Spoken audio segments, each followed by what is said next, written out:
Hello বন্ধুরা, আমি পূজা চলে আসলাম আবারও একটি ছোট্ট ভিডিও নিয়ে তোমাদের কাছে। আশা করছি সবাই ভালো আছো, আমিও খুব ভালো আছি। তো সকালে উঠেই দেখি হালকা বৃষ্টি হচ্ছে, আর আমি সমস্ত বাসি কাজ ছেড়ে চলে গেছিলাম ছাদে ব্রাশ নিয়ে। কারণ দেখো, চারদিকে এত পরিমাণে জল জমেছে, সমস্ত জায়গা শুধু জল আর জল, কী অবস্থা। তো এদিকে আমি চান করে চলে গেলাম রান্নাঘরে, আর বর আর ছেলে এখনও ঘুমাচ্ছে। তো আমি তাড়াতাড়ি করে ভাত বসিয়ে দিয়েছি, অনেকটা দেরি হয়ে গেছিলো যেহেতু ছেলের স্কুল আছে আজকে। তো এদিকে আমি ভাত বসিয়ে দিয়েছি আর দুধটাও গরম বসিয়ে দিয়েছি, কারণ ছেলে আজকে চা করিনি সকালে। ছেলে আর বড় বলেছে দুধ মুড়ি খাবে, তো ওদের জন্য দুধ মুড়িও দিয়ে দিচ্ছি। আর আমি জল খেয়ে নিয়েছি, সকালে যদি জল না খাই না সারাদিন কেমন জানি লাগে, তো খালি পেটে একটু জল খেয়ে নিয়েছি। তারপরে আমি চা করে আগে খেয়ে নিয়েছি, ওদের দুধ মুড়ি দিয়ে আমি চা করে খেয়েছি। আমি একটু দুধ চা করেছিলাম। এদিকে আমার ভাতও হয়ে গেছে। আমি আলু ভাজা আর ডাল করেছিলাম আর ডিমের তরকারি করেছি, সকালে একবারই রান্না করে নিয়েছি।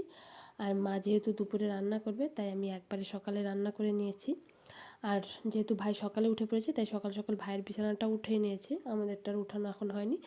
কারণ ছেলে বর বাড়ি ঘর থেকে যাবে, ওরা বাড়ি থেকে বের হবে, তারপরে ওইদিকে আমি ওদেরকে খেতেও দিয়েছি। খেয়ে ছেলেকে নিয়ে গেছিলাম স্কুলে, কারণ ওর বাবা আজকে নিয়ে যায়নি। তো চলো টাটা, দেখা।